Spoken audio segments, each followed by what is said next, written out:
So, so I guess the two things I wanted to discuss were the idea of a city, and the idea or that a city has a kind of intelligence or consciousness, uh, and and that is the first kind of thing I wanted to discuss. And the second thing I wanted to discuss is the nature of church and how that relates to, I guess, our own spiritual journey. I think those two things are the things that stand out for me personally, listening to a lot of your YouTube material.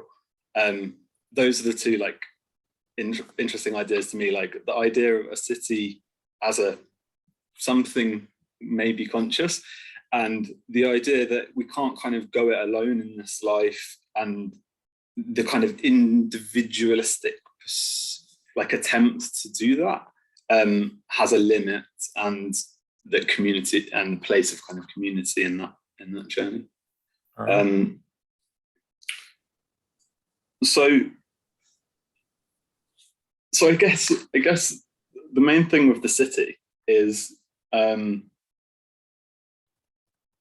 you've said before that like a city is something we can pray to, that we can communicate with in a way that's analogous to a person. So I can ask my friend a question, and that friend can choose to respond to that question or not. But that's a kind of prayer there, or entreaty to my friend, like, oh, what do you think of this, or like that. And in a similar way, I can do that in a city, or something that's not as obviously a person as my friend, in the sense that they don't have a physical, fleshy body. A city doesn't necessarily have that. So I guess I'm trying to think of how to formulate the question.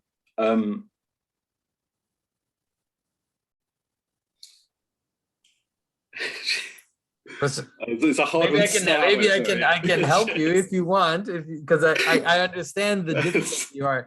I understand how it's difficult to think about it that way. So the first thing to understand is that a city definitely has a body, right? It does have a fleshy, physical body. Okay, it's just that it's not a body that we can perceive at a glance the way that we perceive a person at a glance, right? So you encounter a person, there he is, like he's contained in space. I can go around them, Yep. And the city is also like that, but just bigger. It's just bigger, and the space between the parts, let's say, are bigger than the space between your parts. But you also have space between your parts too, right? There's massive amounts of space between your molecules and between your different parts. It's just that at the human level, we don't necessarily interact with them. That's the first thing that's important. Now, the second thing that's important to really understand is that all the things you encounter of the city are always parts of the city. And so they don't contain the intelligence of the city. They only manifest it at their level. Mm-hmm. That's really important, because which is all we can ever encounter. So is that, as me in Bristol, for example, I can only encounter the expressions of the identity of Bristol in its particular ways in which that participates in my story. Is that what you're saying? Exactly. But not only that, but it's actually similar to even the way you encounter a person. Because when you encounter a person, you're encountering their body, and you're encountering the sounds that they make, or you have all these experiences, and then behind that you can perceive the intelligence. But the intelligence is not limited to the fleshy stuff and the stuff I hear, right? And so that's why sometimes when I say something like it's a city has being, the city has intelligence, then people, for some reason, they have to exist within this weird material world where the intelligence behind it. So you could even imagine yourself, like not only even your physical parts, but let's say even your mental parts. Like your mental parts are multiple for different situations, but they all embody something like your spirit, which is completely invisible and beyond the parts. So if I ask you to show me how to cook, right? Or if I ask you to, I don't know, like I ask you a deeply personal questions, it's not the same part of you that will engage me. There'll be different parts of you that will engage me. Depending on your prayer.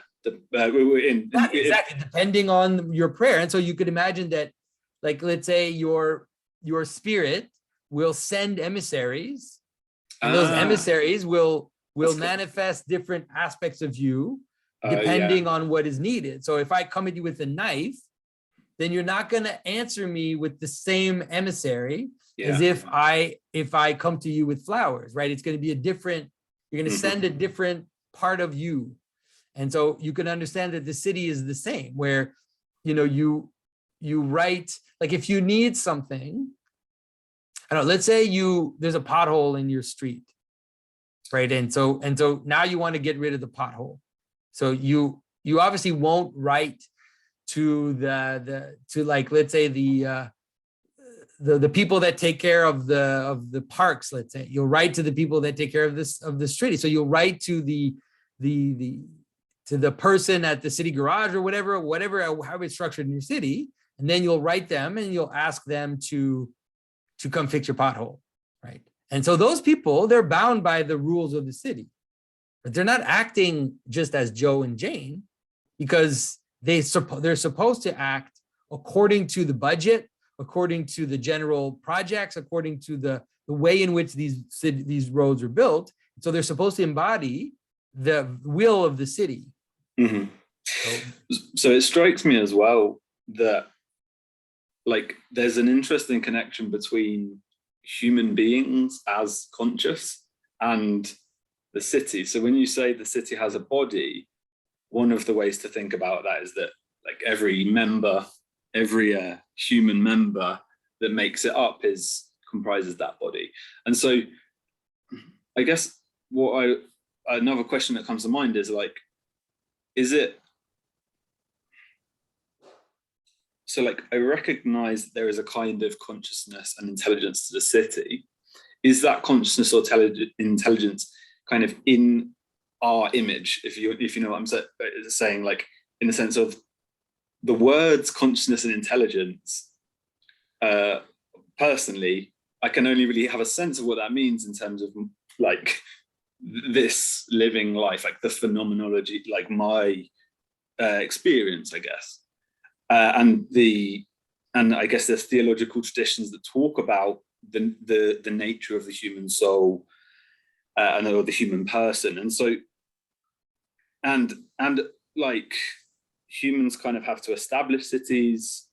Like there's so I guess, like, a city couldn't be intelligent without human intelligence, is kind of what it seems to me. And if that's so, there's a way in which we could think that therefore we're kind of projecting I have a kind of consciousness, and therefore I recognize something similar in the city. But I don't want to go that far, because I do hear what you're saying. Like, there is a genuine kind of autonomy kind of coming back at me from the city side. Like, it is acting like a city. But I guess. So think about it. Think about it in terms of your parts. It's the best way to understand. If you want to help you understand it, you need to be able to try to find the analogies of your parts, right? And so you could say that you have processes, let's say, in your mind or in your experience.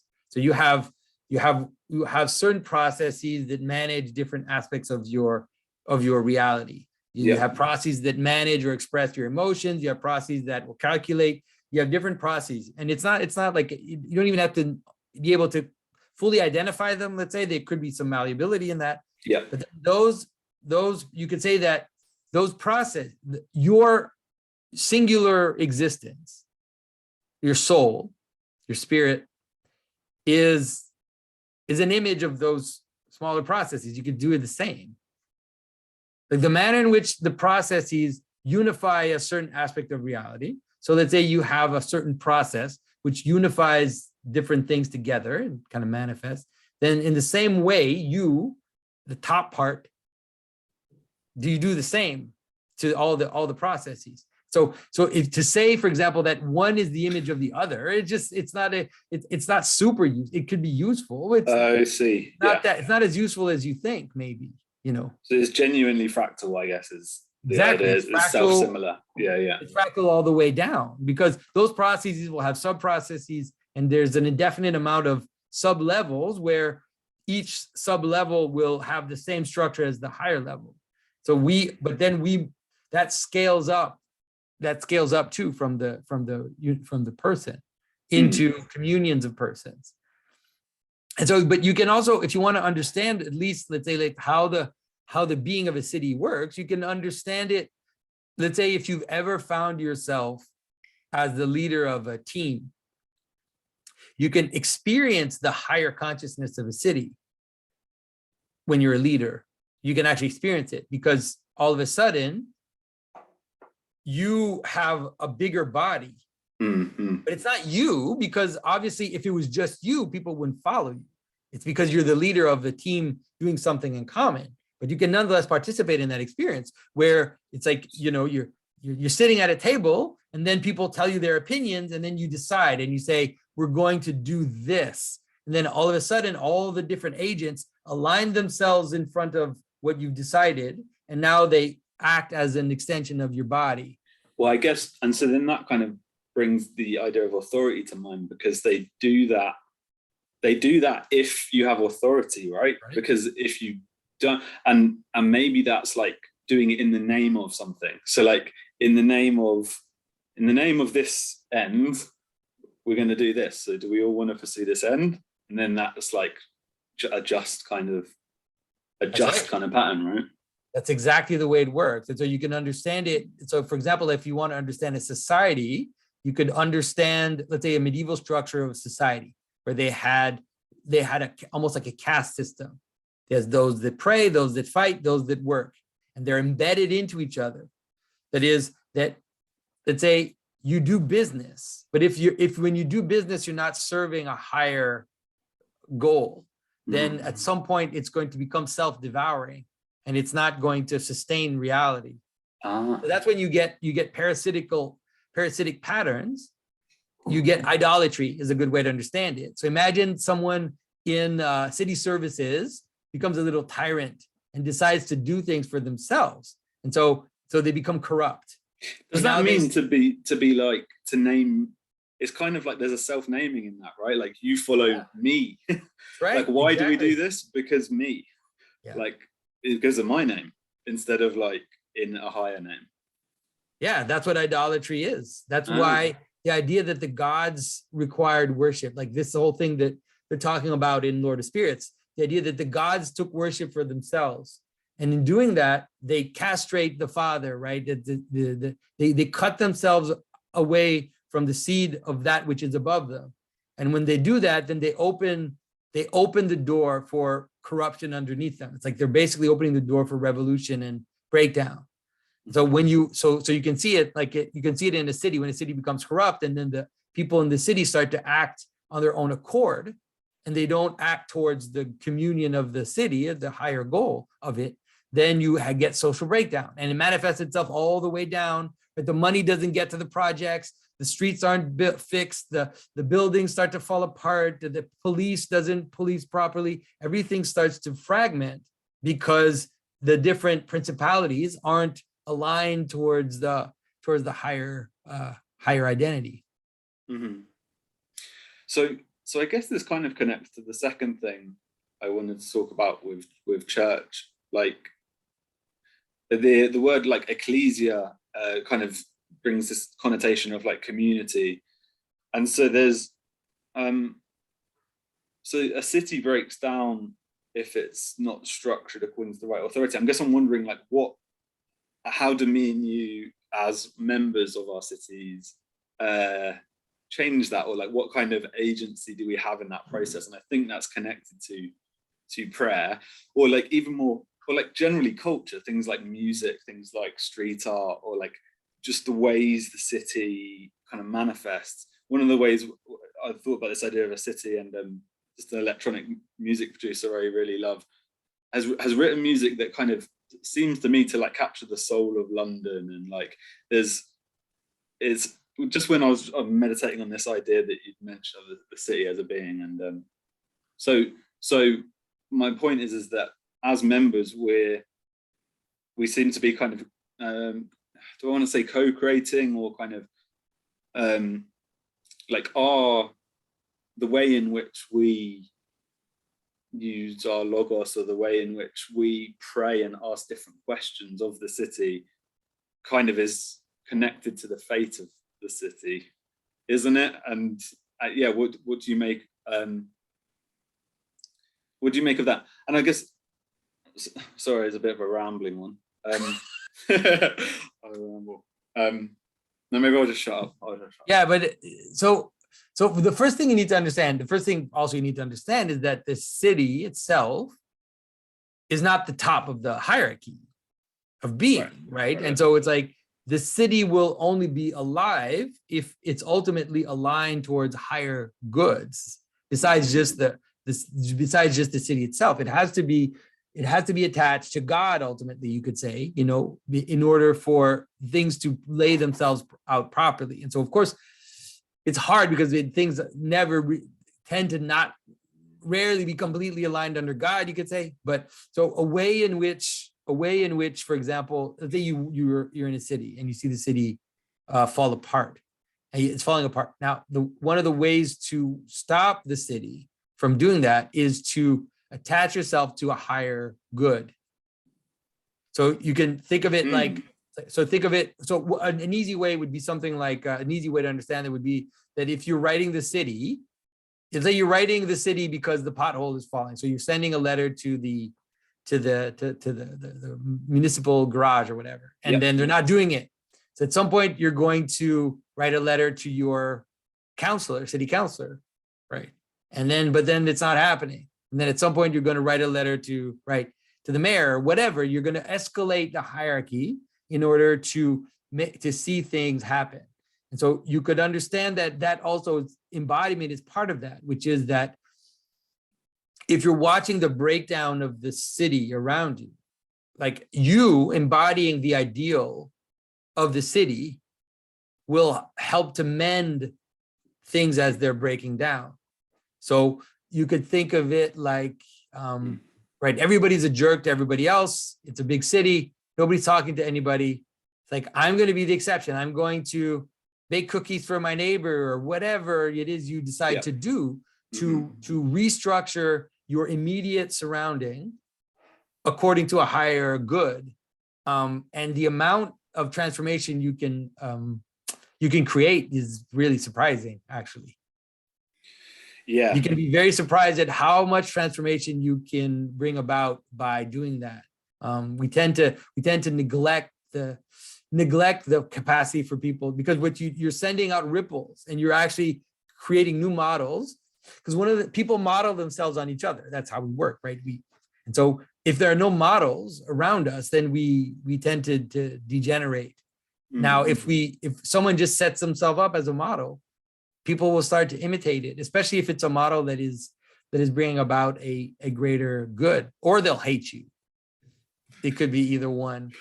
They could either model, or they could hate you, and then it'll still transform them, even though they hate you, right? Because that's like one of the revelations of the Christian mystery, let's say, is that sometimes when you do that, they hate you and they kill you or whatever, they eject you, but then it still does it. It still does the trick, even though it's not fun for you.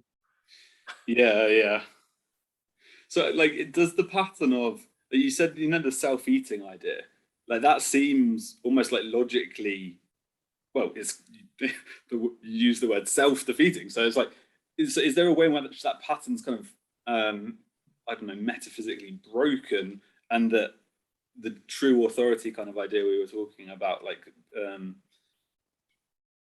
we'll come back. Yeah, you can imagine it like there are several ways out of the chaos. One is to restore, to remember, right? I use those terms a lot in my videos. Remember. To remember that which binds us, remember that which connects us. And so in remembering, you're reconnecting yourself and you're, but the other way is also, the way down is works too.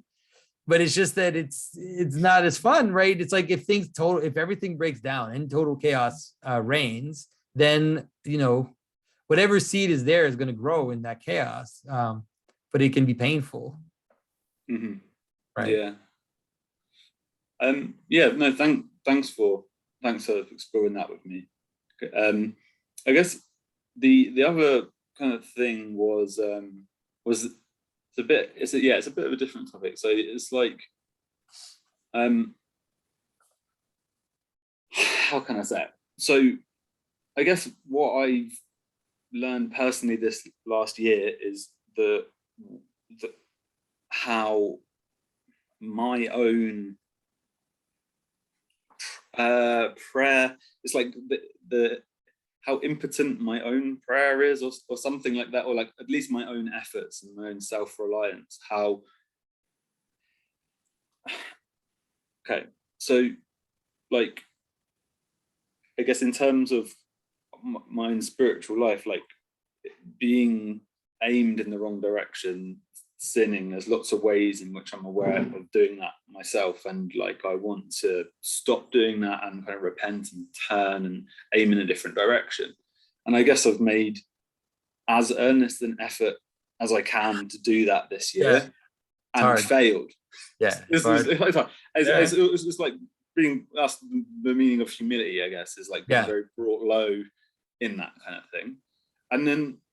And so I guess the reason I'm mentioning it is because one of the things that really struck me in your work is this kind of call to church and church as community, or as kind of something higher than just my own self-reliance. And it strikes me as intuitively true, you saying that. I'm just personally figuring out, I guess, what the ideal structure of prayer is, or like, do others need to be praying around me in the same direction? These kind of questions, like, is me trying to ask the right questions alone going to be enough? Because it doesn't seem to be. It seems like we all kind of need to pray together, kind of thing. And so I was seeing that as a big theme in your work. And yeah, so do you think it's like necessary to join communities or higher bodies to fully to live a spiritual life, to like aim properly and to repent of sin? Can we do it on our own? Like, what is the place of community, etc.? Yeah, but I definitely think that it's better. It's definitely better because you're also inserting yourself into a hierarchy, like a functional hierarchy. The difficulty with a lot of spiritual work, let's say, is that we often get deluded. We think we're acting towards our own good, but we're actually just imbibing our own passions. We don't even realize it. And so it's good to have people around you to be able to point that out to you, or be able to kind of burst your bubble of illusion. So I think that's definitely, it's better to be part of an actual community. And for sure, it's like a church, for example, like a traditional church. What's great about that is that you're also involved in a hierarchy of authority. And so, right, if your buddy, like let's say your buddy comes up to you and says, you know what, you should lay off the sauce, you drink too much or whatever. Maybe it'll have an effect on you, or maybe not, right? It's difficult because it's not like they have an authority over you. Like they're not allowed to tell you what to do. And so putting yourself in a situation where you have someone who's actually allowed to tell you what to do, it can sometimes be useful, because when someone tells you what to do, like this is like the secret that the entire modern world hates. They don't realize it, but when someone tells you what to do, they are also inviting you, especially if they have authority over you, they're also inviting you to draw your capacity to do it in them.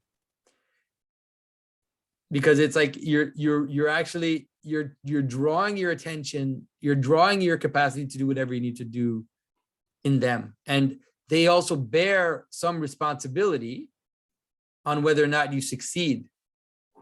Right?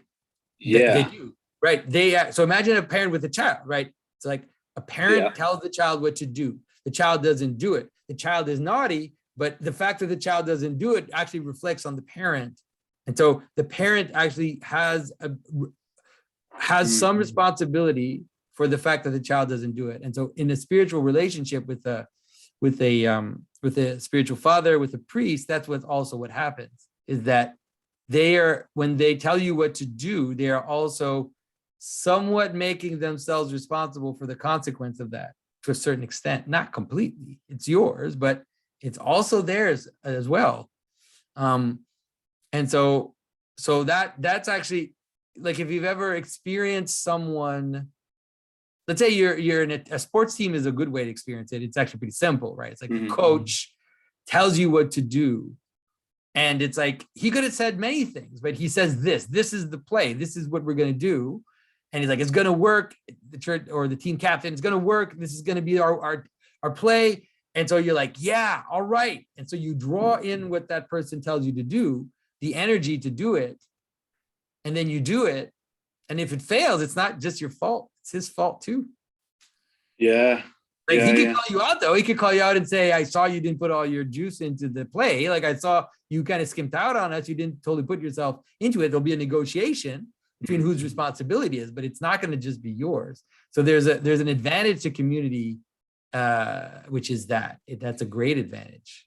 Do you think that's necessary and essential? Like, because you mentioned the modern age, and it strikes me that, like, that's kind of the whole problem, is like our relationship to authority and and maybe it's something to do with adolescence and growing and like trying to become someone independent of our parents. I don't know, but there's a kind of modern resistance to authority, and that seems to be connected to a whole host of problems. Yeah, but the thing is, the secret is that it's actually not, it's both. It's the kind of obsession with, let's say, removing authority, like this kind of obsession with like being your own man and acting in authority and everything. Isn't it funny that way of thinking comes about at the same time as the state is acquiring absolute power over your life?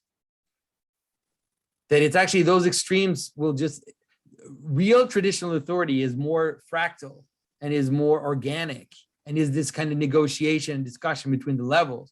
Whereas our world is rock and roll rebel, taking drugs, doing whatever I want, dude. I'm totally free. And I can't put like a porch on my house without getting a permit from the city. And I have to do it with like so many feet and so much thing and everything. And it's like, that's the modern world. The modern world is those two extremes at the same time. It's like an extreme of like ultimate absolute power that completely permeates your existence. And at the same time, this kind of weird anarchist rebellion.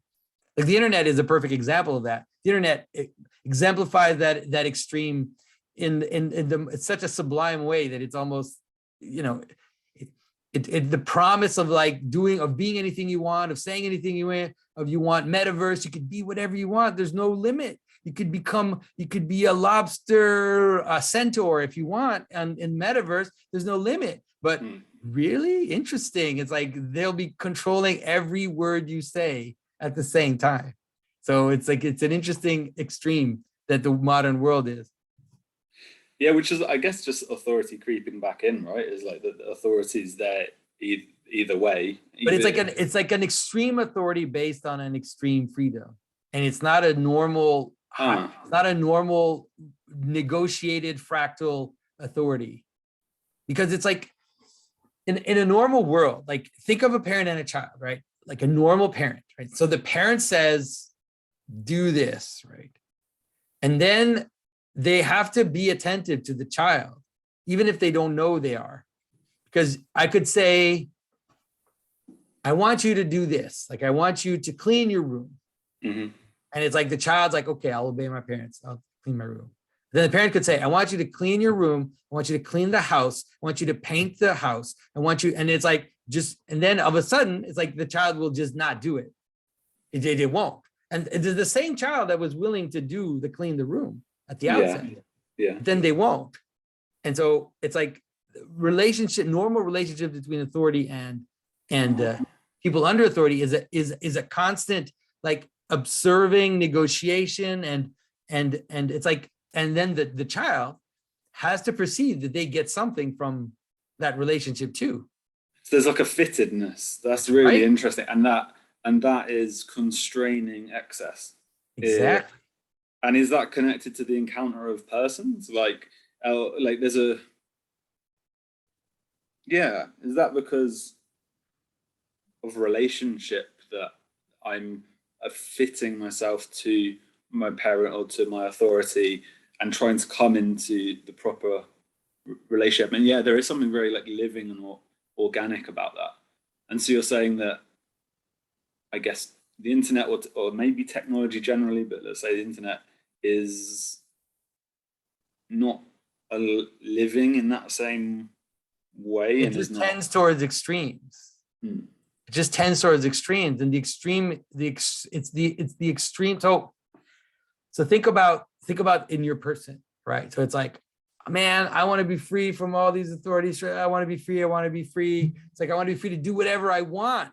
Mm-hmm. And then the guy starts drinking or whatever, and then becomes an alcoholic. Yeah. And now all of a sudden is a slave to that God, like an absolute slave. And all their reality now becomes negotiated for that one thing that has now enslaved them. So that's the irony of wanting to break down the structures of normal structures of authority, end up creating tyrannical structures of authority that will just completely control you. Mm-hmm. Like, it's actually in the process itself, it just happens. It's not I don't know if that makes sense. Yeah, I mean, yeah, it makes some sense. I guess the main thing, the way I'm thinking about it is like it's this submission thing, because like in the sports thing you mentioned, or like the military might be another good example. Like there's military particularly, like there's this emphasis on like submission. Like it's like you can't actually be a part of the body without submission, right? Like if you're not submitting to your local authority and you're not in that right relation, as you're saying, you're like out of the body. Like it cannot exist if that's the case. Yeah, you have to submit. And in the military, especially like in a normal kind of military world, there'll be a fittedness. Of course, there'll be fittedness. Because it's like if the commander can tell you, okay, now run 10K, it's like that's something. But he's not going to say run 100K. Yeah. Like if he says that, he's just his troop is going to disband. It's going to cease to exist, or they're going to die. Why do you think that is? He's just asking too much of them. Yeah, it's just not fit. It's just not fitted. But you could get them to run 100K, but you would need a concentration camp where the people are prisoners. Right. And now you say, you do that or I kill you, and then they will run 100K. Right? That's what I mean. It's like there's let's say that the extremes, let's say it's those extremes that break down the pattern. It's like you're saying there's a kind of organic or intrinsic justice to the authority. Like if someone is submitted to me, there's almost like an inherent justice, is probably the word I want to use, to the demands I can actually make on those below. I guess for practical reasons as well. It's just inevitable. Like it's just really reality playing itself out. If you're not attentive to the needs of, so you could say, so for example, like you could say that the French Revolution was a result of a breakdown in the normal relationship of authority that should exist in a society.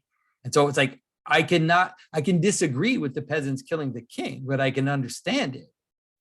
I can understand why, as let's say the aristocracy separated itself from its people and then stopped actually engaging and just wanted to get taxes from their land, but weren't there, like making sure the kids were going to school, making sure his serfs were receiving medical treatment or whatever it is that a lord should do, then at some point it doesn't hold. Like that system doesn't hold. And it's like that for all normal authority systems.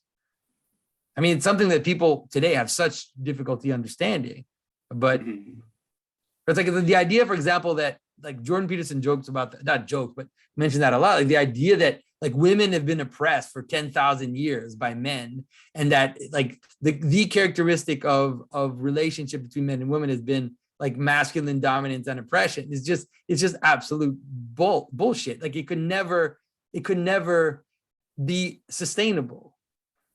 Like there would always have to be a negotiation between the relationship between the man and the woman. And sometimes it might go a little too much on one side. Sometimes it might go a little too little on the other side. But you can't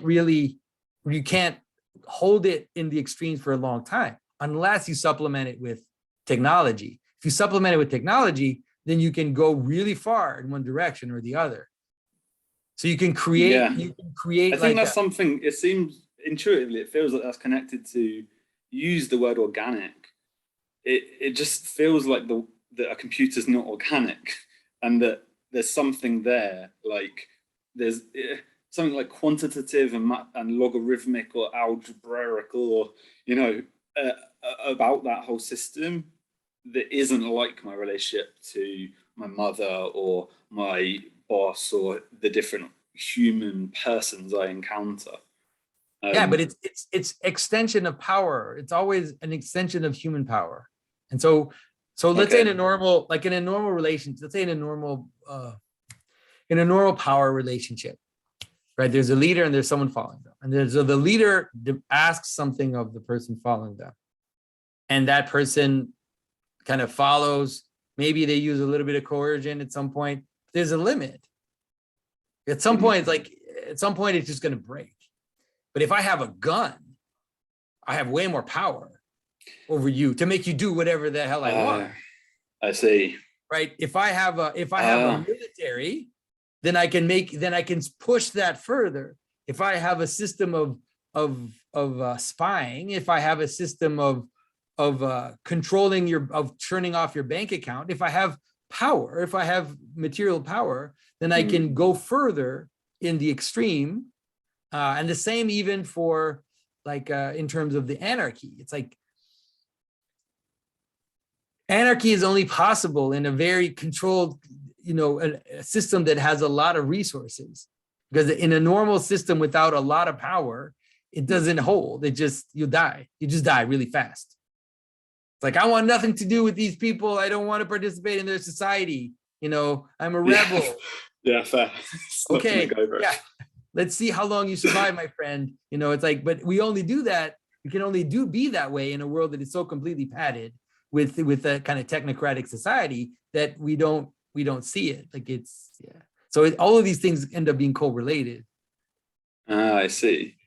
I guess, yeah, the final, to come towards wrapping up, it would be like I'm curious about the relationship between, why don't we accept authority? Like, I think there's a kind of, I guess one of my intuitions was around the adolescent kind of rebellion idea, but also I think there's a connection between the more I've learned about Christianity and kind of reflected on my own life, like humility or being brought low and submission. I wonder what you think about why we don't accept authority and how viewers or how we might look to come into a proper relationship to it. I mean, the best way is to understand. I think the best way for us to understand is that it's inevitable, right? That authority is inevitable, that we follow authority all the time. Every time you stop at a stop sign, every time you drive on the right side of the road, you're obeying authority. We obey authority all the time. And so I think that at least becoming aware of that can help us understand the inevitability of this. Like I said, a lot of people who think that they're being rebels and they're deluded. They think they are, and they maybe act that way on some vectors, but they are not. Like it's a little bit of an illusion, which is based on this padding that we talked about. So I think that that's probably a good idea, is to just realize that it's inevitable, and then also understand the negotiation part, or understand that authority isn't always just top down. It's just very rarely so, especially in normal authority relationships. Because I need to follow your command for it to be authority, right? I need to follow it, but I also need to, how can I say this? It's like, I need to get something from authority. There's absolutely, if I don't get something from authority, the only way you will be able to, let's say, enforce your authority will be through brute force, total brute force. Now, and brute force is exhausting. It's tiring. Right. Yeah, it takes your energy. It takes up energy, and so it's a simple. It's a kind of a simple system, and you can see it like it's in modern classrooms. Like modern classrooms are great because the teacher doesn't have real authority, like doesn't have normal authority, and it's recognized that in a way the children, the teacher isn't an authority figure, right? And that's in the culture. So the kids they'll flip between being screamed at by like a hysterical person to doing whatever they want and not listening to what the teacher says. And it's like there isn't, because they don't understand authority. Even the teacher doesn't understand authority, because the teacher is part of this weird world where they also think that they're teachers, but they think authority is bad. It's like, that's not going to work. So they end up like going between extremes. But normally what you would have is that the students know that if they obey authority, things are going to go better for them and for everybody else. And if it doesn't, then at some point it's also they might not continue to obey. Like it's gonna break down. People will go somewhere else. Yeah, it's interesting thinking about my experience at school, because I agree. I think there were on one extreme teachers who abdicated authority entirely, but also just tyrants who were, I don't know, tyrants, but like teachers who would go around and say, like, tuck your shirt in, do your tie up, like, keep that aesthetic proper. And that teacher was obviously perceived as a bit of a bad, like, just annoyance or tyrant in our school. Always kind of known for that. But then I guess it relates to, I don't know, I think I want to say justice, like whether the authority is justified. Like, do I understand, like, why should I tuck my shirt in? Yeah. And what, like, why? And I think that's kind of what you're pointing at there with the way in which schools aren't kind of like connected to a. So think of your best teachers. Usually most people, like maybe I'm wrong, but most people, if you ask them who their best teachers were, they usually identify something like a teacher who was very strict, but very involved. Like a teacher that was quite strict. The way that they ran their classroom was actually quite demanding in terms of what they asked of the students, but were completely dedicated and would give you the time, would take the time to help you understand. If you were wanting to understand, they would write comments in your papers. They would care. And so it's like, you're strict, but you care. So that's a really amazing thing, And so it's like, we tend to not be able to realize that exists. We tend to think if someone's strict, it's because they're tyrants and they don't care.